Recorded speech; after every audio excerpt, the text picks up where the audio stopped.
Hello everyone. मैंने आपको अभी तक पुर्तगाली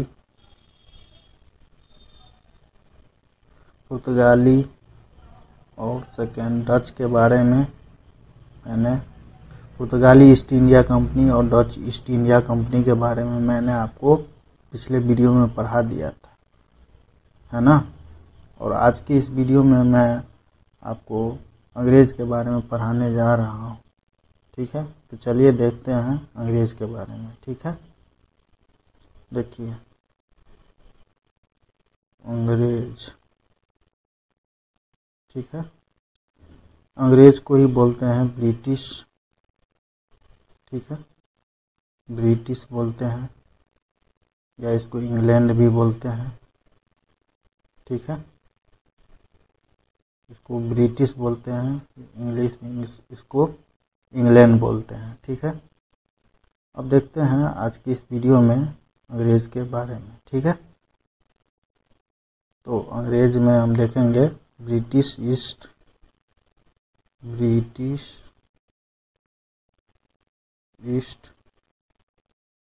इंडिया कंपनी। ठीक है ना।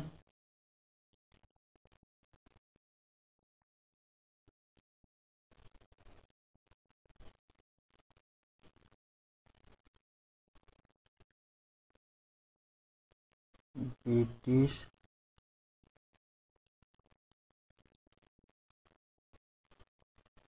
मैंने आपको स्थापना के बारे में मैं आपको बता दिया था ना। ब्रिटिश ईस्ट इंडिया कंपनी की स्थापना 31 दिसंबर 1600 ईस्वी को हुई थी, है ना। और इसकी स्थापना कौन किया था? तो इसकी स्थापना महारानी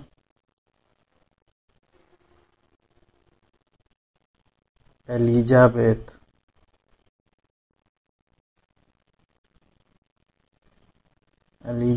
ने की थी। ठीक है ना। और आगे इसके बारे में देखते हैं कि ब्रिटिश ईस्ट इंडिया कंपनी का आगमन कैसे हुआ। ठीक है,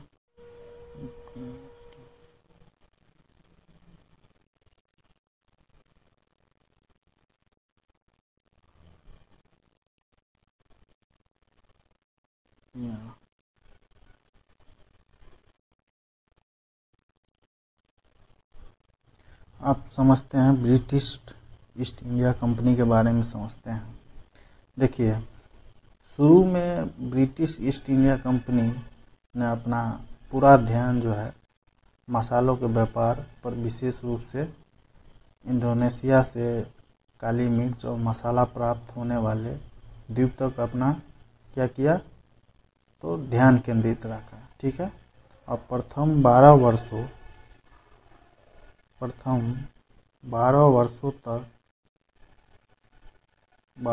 तक इन्हें प्रत्येक वर्ष कितना मुनाफा होता रहा? 12 वर्षों तक इनको 20%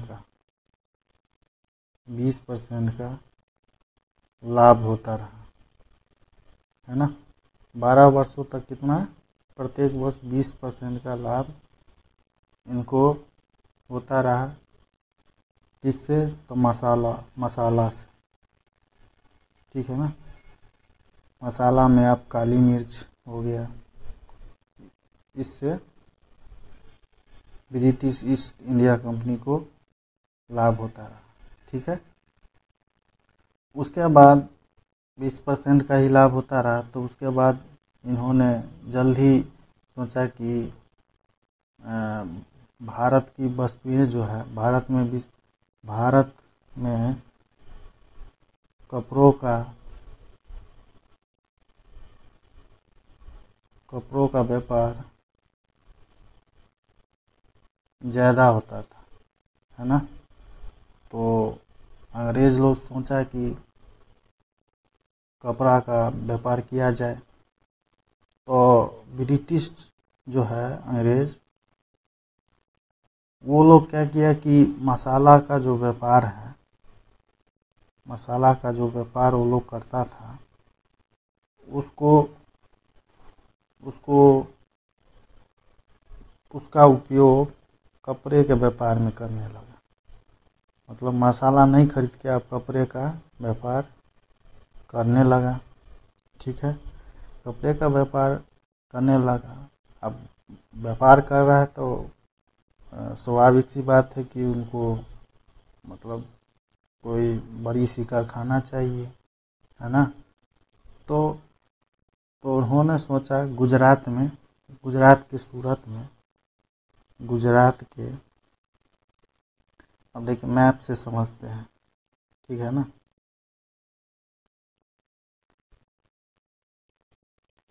ठीक है, अब ये हो गया आपका सूरत, ठीक है, मतलब ये गुजरात हो गया, गुजरात, ये यहीं पे है सूरत, इस जगह पे, इस जगह पे सूरत है, यहाँ महाराष्ट्र।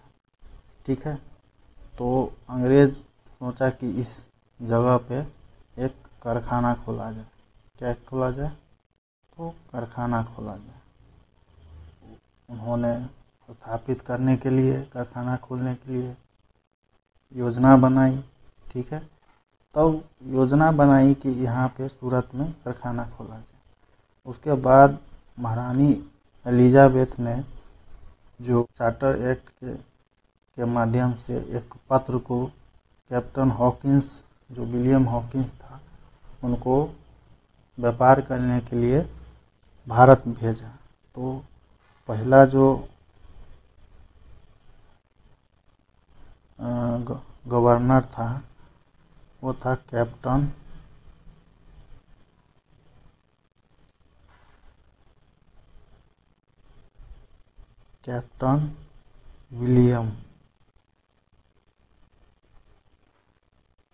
विलियम हॉकिंस को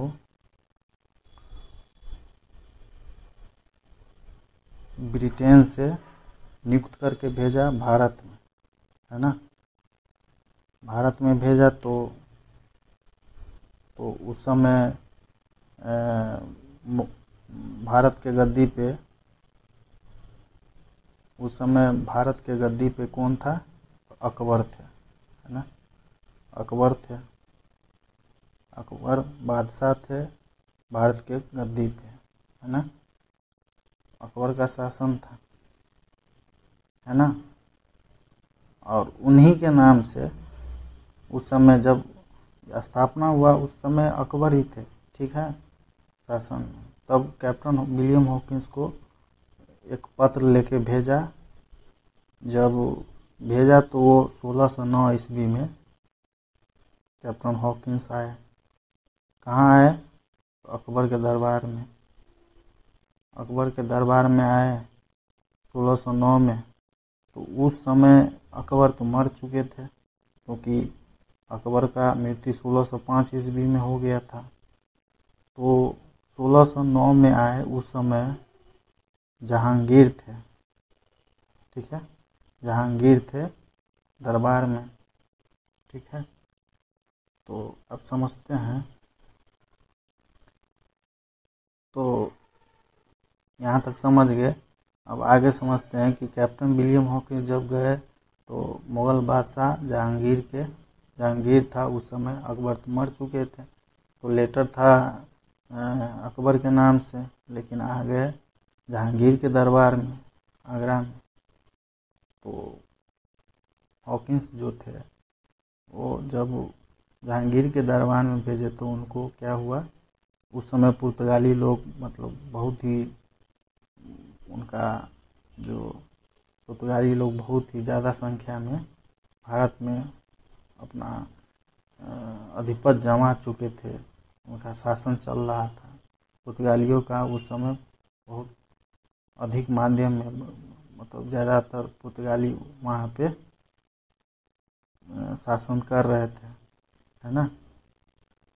तो विलियम हॉकिंस को क्या किया,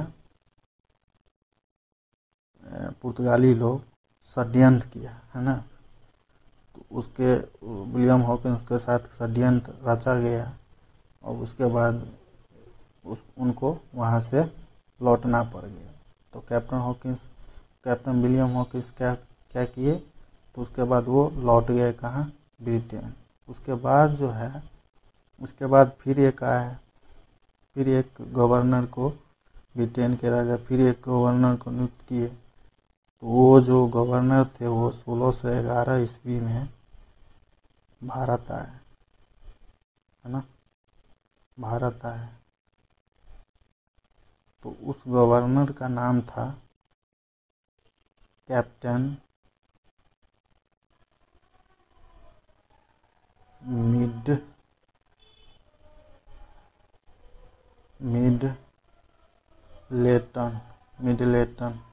है ना। कैप्टन मिडलेटन को फिर 1611 ईस्वी में, है ना, भारत भेजा गया। तो कैप्टन मिडलेटन क्या किए, सूरत के निकट स्वाली होल में पुर्तगालियों के जहाजी बेड़ों को क्या किए, परास्त करते हुए सूरत के निकट स्वाली होल में पुर्तगालियों के जहाज के बेड़े थे उसको परास्त करते हुए मुगल बादशाह जहांगीर के दरबार में पहुँचे। अब जहांगीर के दरबार में जब पहुँचे, है ना, जहांगीर के दरबार आगरा में पहुँचे, है ना, तो मुगल बादशाह जो जहांगीर थे वो बहुत ही खुश हुए, उनसे प्रभावित हुए कि आप पुर्तगालियों के जहाज़ों के बेड़ों का आपने परास्त करके आप भारत में पहुँचे हैं। तो उनसे बहुत प्रभावित हुए कैप्टन मिडलेटन से। तब उन्होंने, जो जहांगीर थे, वो 1613 ईस्वी में सूरत मैंने बताया था अभी आपको मैप से, सॉरी,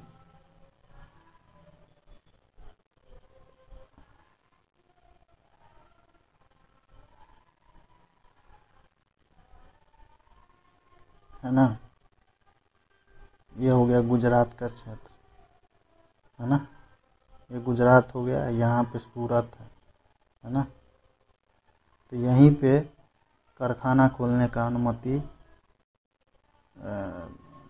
कारखाना खोलने के लिए 1613 ईस्वी में सूरत में कारखाना खोलने या स्थापित करने के लिए अनुमति दे दी। जहांगीर ने क्या किया, तो जहांगीर जो थे वो 1613 ईस्वी में मिडलेटन से खुश होकर उन्होंने 1613 ईस्वी में सूरत में कारखाना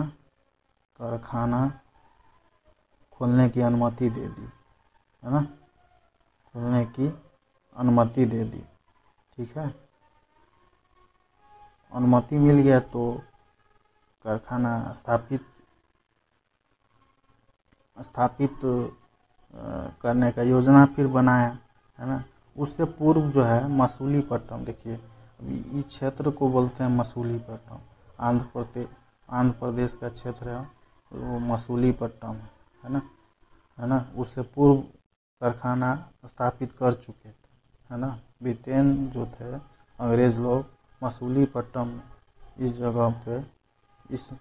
जगह पे खोल चुके थे, है ना, पहले से ही मसूलीपट्टनम में खोल चुके थे। उसके बाद दूसरा जो ये सूरत में स्थापित किया, है ना, कारखाना, है ना। आप समझते हैं आगे क्या किया। कारखाना स्थापित करने की अनुमति मिल गया सूरत में। उसके बाद फिर 1615 ईस्वी में सर थॉमस रो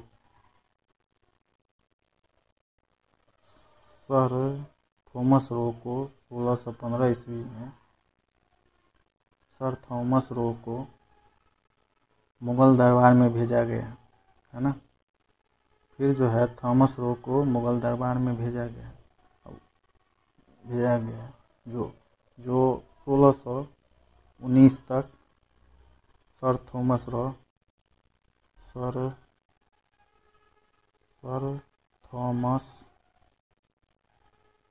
रो 19 तक रहा है ना। 1615 ईस्वी में आए और 1619 तक मुगल दरबार में रहा, ठीक है। और वहाँ पे मतलब वहाँ पे 1619 तक रुके, है ना। और मुगल शासक जहांगीर के साथ जीक संधि की, है ना, उनके दरबार में रहे और वाणिज्यिक संधि की, है ना, वाणिज्यिक संधि करने में देखिए 1615 में सर थॉमस रो आए और 1619 तक रहे, लेकिन वाणिज्यिक संधि जो है करने में वो असफल रहे, करने में असफल रहे, है ना, असफल रहे। उनको उन्हें वाणिज्यिक संधि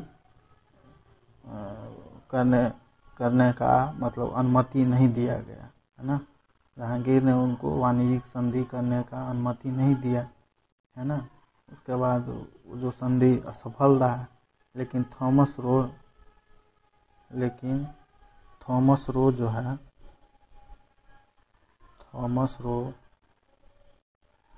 थॉमस रो शाही सहायता प्राप्त करने के लिए अपने कूटनीतिक कौशल का इस्तेमाल किया, है ना। इसके साथ उन्होंने पुर्तगालियों का इस्तेमाल किया। इसके साथ उन्होंने पुर्तगालियों के जहाज को लूटना और नष्ट करना जारी रखा, है ना, और भारतीय जहाज़ों से भारी हर्जाना वसूल करते रहे और अपनी नीति के अंतर्गत चेतावनी, संध्या, है ना, संध्या और षड्यंत्र, है ना, षड्यंत्र और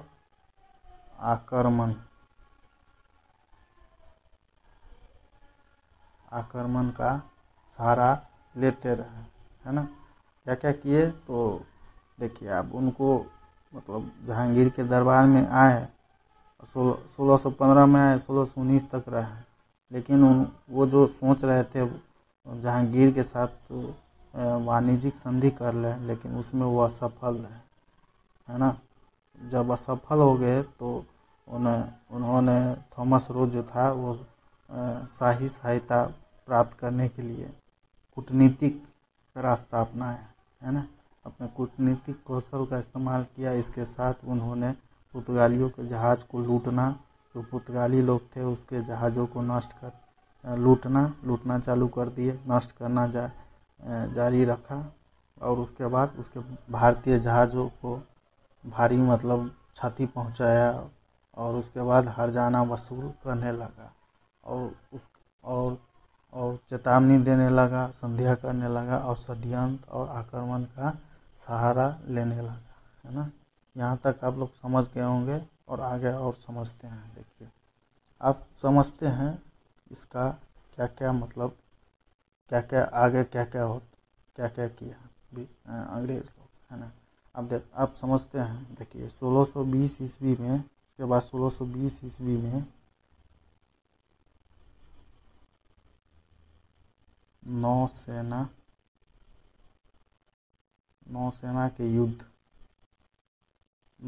का युद्ध में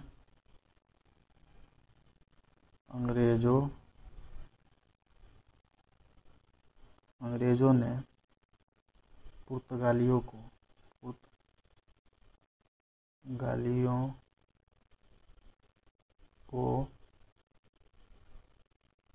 परास्त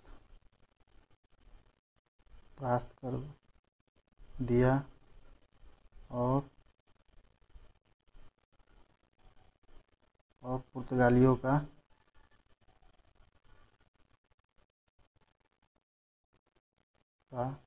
खतरा समाप्त हो गया, ठीक है। 1620 ईस्वी में नौसेना के, देखिए 1620 ईस्वी में नौसेना के युद्ध में अंग्रेजों ने क्या किया, पुर्तगालियों को परास्त कर दिया, है ना। जब परास्त जब पुर्तगाली हो गए तो पुर्तगालियों का जितना खतरा था, तो लोग पुर्तगालियों का जितना खतरा था उससे मुक्त हो गए, है ना। उसके खतरा को समाप्त हो उसका खतरा समाप्त हो गया। और आगे समझते हैं। देखिए उसके बाद 1633 ईस्वी में मुगल सेना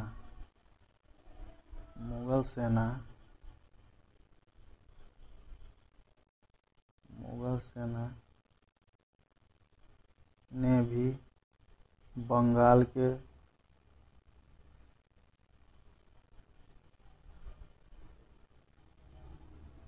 हुगली से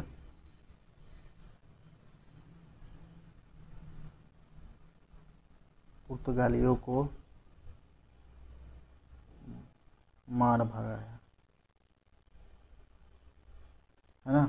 1633 में क्या किया, मुगल सेना जो थे हुगली आपको बंगाल का क्षेत्र में पड़ता है, उससे मार भगाया, ठीक है। उसके बाद 1639 में ब्रिटिश ईस्ट इंडिया कंपनी ने मद्रास को भाड़े पर लिया, है ना। 1639 ईस्वी में मद्रास को भाड़े पर लिया, है ना, भाड़े पर लिया और वहाँ फोर्ट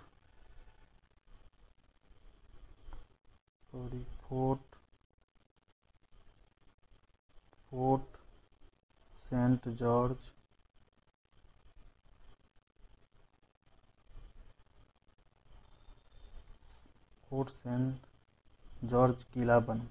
किला बनवाया, ठीक है। 1639 ईस्वी में मद्रास को भाड़े पर लिया और वहाँ पे फोर्ट सेंट जॉर्ज जो है किला बनवाया। उसके बाद 1651 ईस्वी में अंग्रेज़ों ने बंगाल के हुगली में अपनी व्यापारिक फैक्ट्री खोली, है ना। हुगली में क्या किया, अपनी व्यापारिक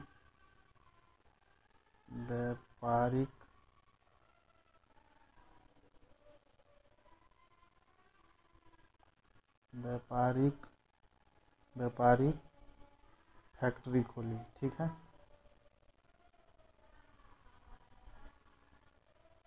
ठीक है ना, 1651 ईस्वी में क्या किया, हुगली आपका बंगाल के क्षेत्र में पड़ता है, वहाँ पे क्या किया, अंग्रेज़ों ने अपनी व्यापारिक फैक्ट्री को खोली, ठीक है, हुगली में खोला। उसके बाद 1661 में देखिए 1600, अब ये इम्पोर्टेंट पॉइंट, ब्रिटिश के राजकुमार, है ना, ब्रिटिश के राजकुमार कौन थे, ब्रिटिश के राजकुमार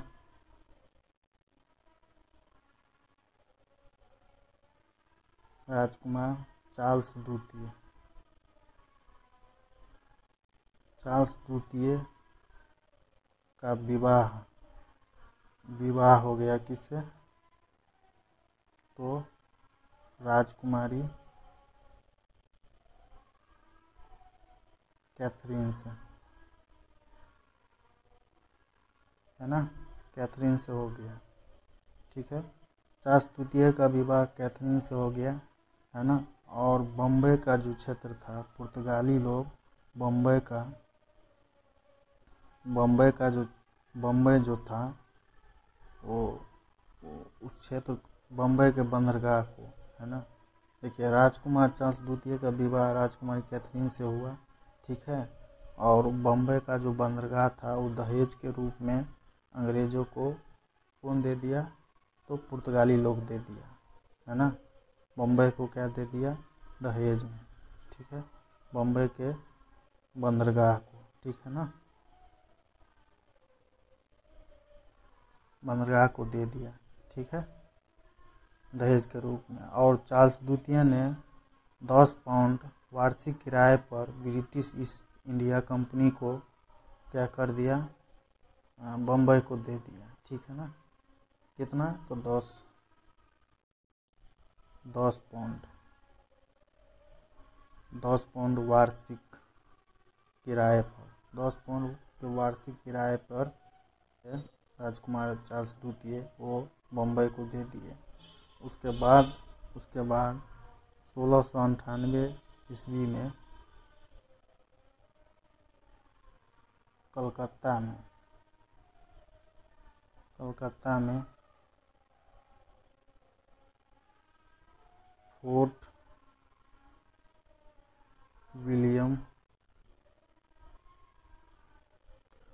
विलियम किला का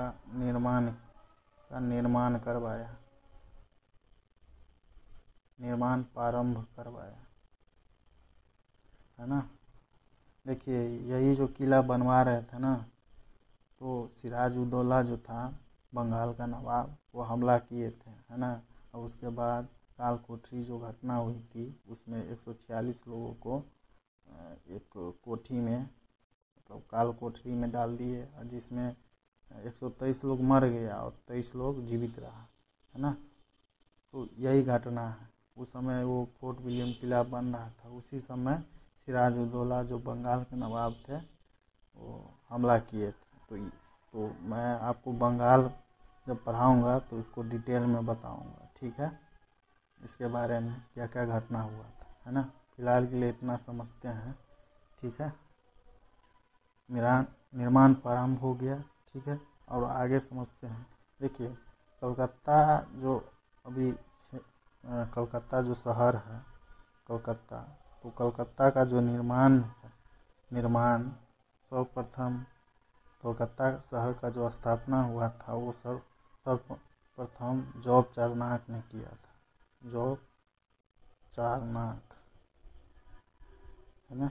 जॉब चारनाक ने कलकत्ता को स्थापना किया था, है ना। कलकत्ता शहर का स्थापित किया था, ठीक है। तब से कलकत्ता नाम पड़ गया, ठीक है। आप समझते हैं। देखिए उसके बाद 1717 ईस्वी में फर्रुखसियर ने अंग्रेज़ों को व्यापारिक छूट दी थी। 1717 में फर्रुखसियर ने क्या दे दी, अंग्रेज़ों को व्यापारिक छूट दे दी। क्यों दिया छूट? क्योंकि फर्रुखसियर को एक बीमारी हो गई थी, है ना। तो वो जो बीमारी हो गई थी तो जो ब्रिटिश अंग्रेज़ थे उनको ठीक किया, है ना। तो उन्होंने फर्रुखसियर जो थे वो व्यापारिक छूट भारत में दे दिया, है ना, भारत में दे दिया। तो इन्हीं को मैग्ना कार्टा कहा जाता है ना। फर्रुखसियर को ही मैग्ना कार्टा भी कहा जाता है ना, अंग्रेजी समाज का। क्योंकि व्यापारिक जो छूट था वो फर्रुखसियर ने इसको अंग्रेज़ों को दे दिया, व्यापारिक छूट दे दी। उसके बाद फर्रुखसियर को अंग्रेजी समाज का मैग्ना कार्टा कहा जाता है। क्या कहा जाता है? मैग्ना कार्टा कहा जाता है, ठीक है ना, मैग्ना कार्टा कहा जाता है। अब आगे समझते हैं। देखिए उसके बाद 1757 में क्या हुआ, प्लासी का युद्ध हुआ, है ना। प्लासी का युद्ध हुआ, है ना। और प्लासी के युद्ध के बाद अंग्रेज़ों ने बंगाल के क्षेत्र पर अप्रत्यक्ष रूप से शासन करने लगा, है ना। और यह युद्ध अंग्रेज़ों को बंगाल में पैर जमाने का मौका मिल गया, ठीक है। उसके बाद 1774 ईस्वी में 1764 ईस्वी में बक्सर का युद्ध हुआ, है ना। बक्सर का युद्ध हुआ, है ना। और बक्सर के युद्ध के बाद 12 अगस्त 1765 ईस्वी को अंग्रेज एवं शाह आलम द्वितीय के बीच इलाहाबाद की संधि हुई। इलाहाबाद है ना, इलाहाबाद की संधि हुई, ठीक है ना।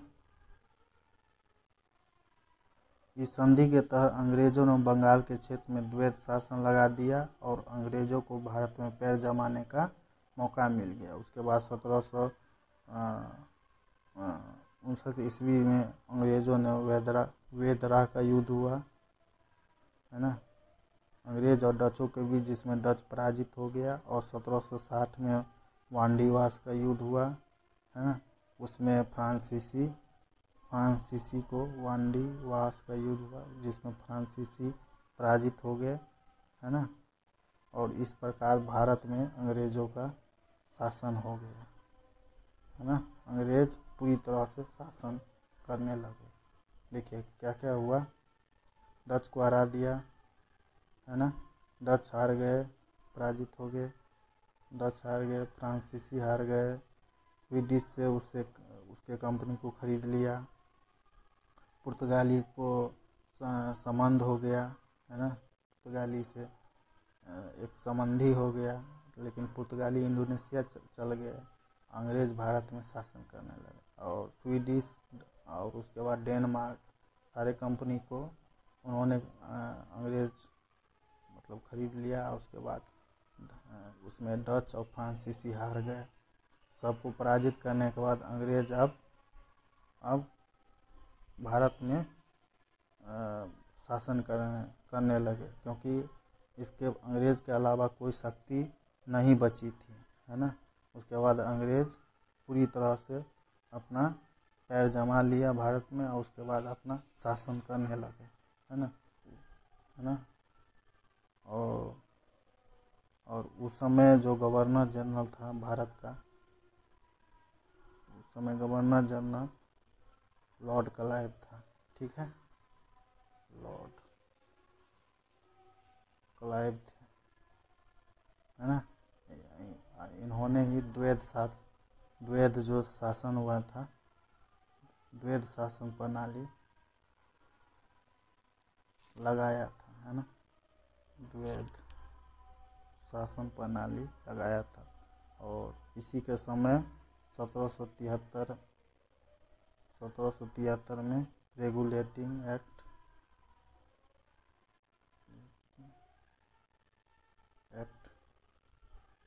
पारित हुआ था, ठीक है।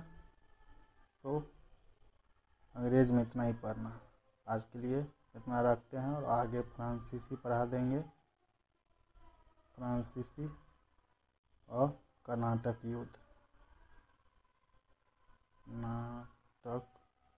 युद्ध, ठीक है। चलिए ठीक, थैंक यू।